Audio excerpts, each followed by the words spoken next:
Hello दोस्तों, तो कैसे हैं आप सभी लोग। स्वागत है आप सभी का हमारे एक नए वीडियो में। तो दोस्तों, आज हम आपको बताएंगे कुछ रेलगाड़ी की समय दूरी चाल, ऐसे कुछ जिससे हमें द्विघात समीकरण पता करना है। हमारी रेलगाड़ी आ चुकी है, तो इसी के साथ क्वेश्चन एक बार पढ़ लेते हैं।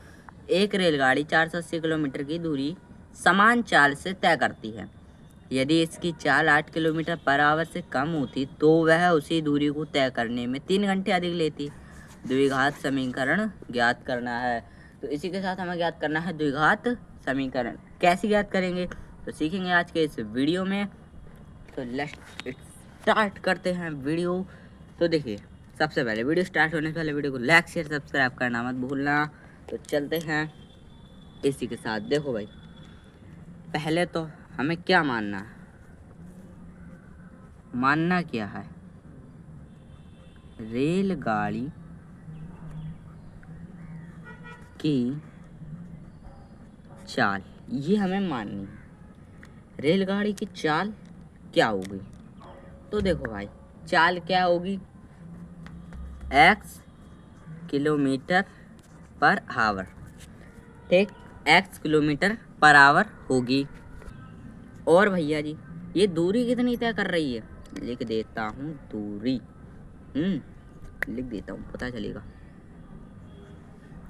दूरी कितनी तय हो रही है अपनी, दूरी तय हो रही है 480 किलोमीटर पर आवर। इसलिए नहीं लगा क्योंकि ये चल नहीं रही है, ओनली दूरी है।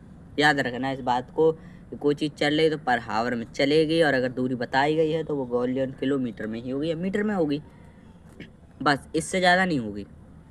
ठीक, तो अब आपको कुछ समझ आ रहा है। दूरी अपने पास है, चाल अपने पास। चाल क्या, वो एक्स मानी है हम लोगों ने चाल, तो इसी के साथ लगाएंगे समय का सूत्र। क्योंकि दो चीज़ें जब पता हो तीसरी का सूत्र लगाते हैं भाई। देखो, चाल बराबर दूरी बटे समय, समय बराबर दूरी बटे चाल।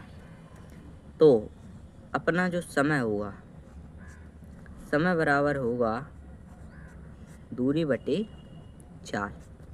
ये बात समझ गए, बंद कर देता हूँ। समय बराबर दूरी बटे चाल। तो अब इसे वैसे लिख लेते अंकों में, समय बराबर दूरी बटे चाल का मतलब दूरी कितनी है 480 और अपॉन कितना होगा चाल x।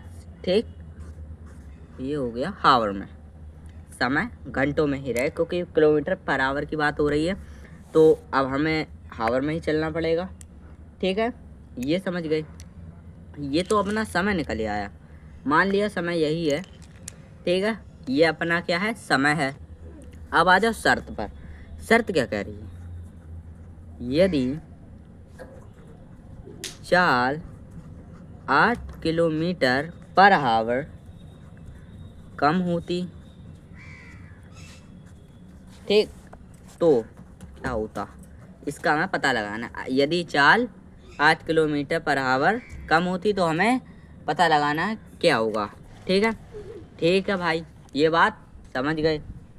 फिर तो अपनी एक नई चाल बनेगी, क्योंकि भाई कम हो रही है तो कुछ तो नया होगा ही ना।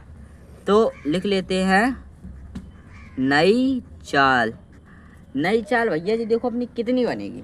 देखो, अपनी पुरानी चाल x किलोमीटर थी, फिर उसने 8 किलोमीटर अपने में कम कर ली, तो कितनी बचेगी x minus 8 kilometre per hour, ये बनेगी।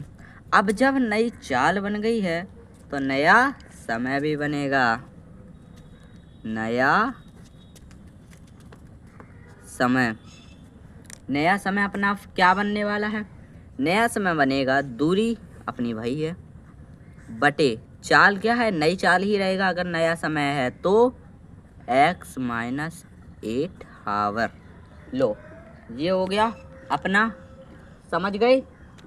ठीक, ये हो गया अपना नया समय। अब आते हैं प्रश्न के अनुसार, लिख लेता हूँ प्रश्नानुसार। प्रश्न के अनुसार, प्रश्न के अनुसार क्या है, चाल को 8 किलोमीटर पर आवर कम करने में समय 3 घंटे लगता है। ठीक है, अधिक लगता है, यही तो बोला है ना प्रश्न ने कि चाल को 1 किलोमीटर पर हावर कम करने पर समय कितना लगता है? 3 घंटे। 3 घंटे समय कितना लगता है? अधिक लगता है।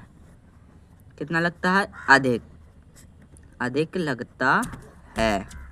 ठीक, ये अपनी हो गई एक प्रश्न के अनुसार की बात।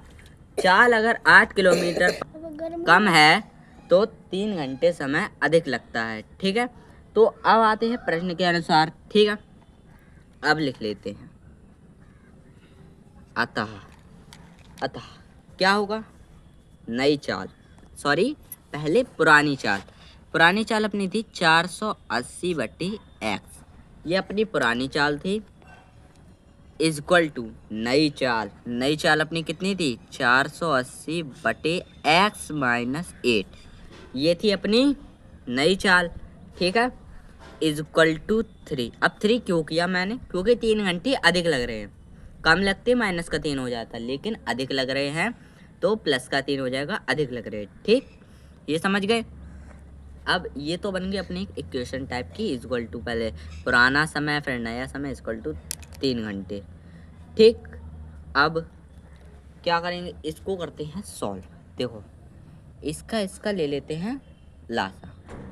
अब अगर हम इसका और इसका लासा लेंगे तो अपना कितना बचेगा? देखिए, नीचे वाले का लासा लेंगे, इतना बचेगा x मल्टीप्लाई में x - 8। नीचे वाले का तो इतना बचेगा। फिर अब आ जाओ ऊपर। अब हम अगर गुणा करते हैं तो इसका गुणा इसके साथ होगा तो 480x हो जाएगा, माइनस ये पूरे से ये पूरा कट जाएगा ना, तो ये हो जाएगा 480। अभी इतना हो गया। ठीक है, फिर ये भी है तो ये हो जाएगा x - 8। समझ गए? ठीक, अब इक्वल टू में क्या रहेगा? ये तो पता ही होना चाहिए, इक्वल टू में 3 ही रहेगा। अब क्या करना है? देखो, x - 8 का गुणा 480 में हमें करना पड़ेगा, क्योंकि हमने लिया है लासा लिया है। तो ये कितना हो जाएगा? 480x माइनस x का गुणा 480 में करेंगे, 480x ये भी हो जाएगा। ठीक है, 480x ये हो गया, प्लस इसलिए हो कि माइनस का ये भी और माइनस का ये भी, इस बार माइनस माइनस प्लस, क्योंकि हम गुणा कर रहे हैं, गुणा में प्लस हो जाता है। और अगर जोड़ता या घटाता तो मेरा माइनस ही रहता। अब 8 का गुणा 480 में करेंगे तो कितना हो जाएगा? 3840। ठीक है, ये हो गया। अब ये सारी संख्या उठाकर उधर भेजनी पड़ेंगी। ठीक है, तो अगर मैं भेजूँ तो कितना हो जाएगा? 3x मल्टीप्लाई में x - 8। ये सारे उठा के उधर भेज दिए। ये बन गई अपनी एक इक्वेशन। ठीक, अब ये इक्वेशन बन गई। इसमें से सबसे पहले 480 में से 480 ये तो अपना कट जाएगा। अब कट जाएगा। अब चलते हैं नेक्स्ट पेज पर, जिसमें आपको मैं बताऊंगा। देखिए, अब अपने पास बचा क्या क्या था? जो बचा था उसे पहले लिख लेते हैं। अपने पास बचा था 3840। ठीक, 3840 इक्वल टू 3x और फिर ये x - 8। ठीक, जो कि यहाँ पर लिखा है 3840 इक्वल टू 3x - 8 - x। ठीक, अब हमें करना है इसमें अपना गुणा। तो अब क्या करेंगे? 3840 इक्वल टू 3x का मल्टीप्लाई x में होगा, कितना हो जाएगा? 3x square. ठीक है, फिर अब इसका मल्टीप्लाई अगर मैं माइनस के 8 के साथ करूँगा तो ये माइनस का 24x, ये हो गया। अब सारी संख्या उठाकर इधर ले आते। इधर लाए, अपने पास क्या बचा? 3x स्क्वायर माइनस प्लस का हो जाएगा, क्योंकि हम उठा के इधर ला रहे हैं ये चीज़, तो प्लस का हो जाएगा 24x और ये प्लस का है ही, प्लस का 3840 40 इक्वल टू 0। लो, ये होगा अपना, ये तो बन गई एक इक्वेशन। अब इसमें 3 से भाग कर देते हैं, क्योंकि ज़्यादा बड़ा है, इसमें हम करेंगे 3 से भाग।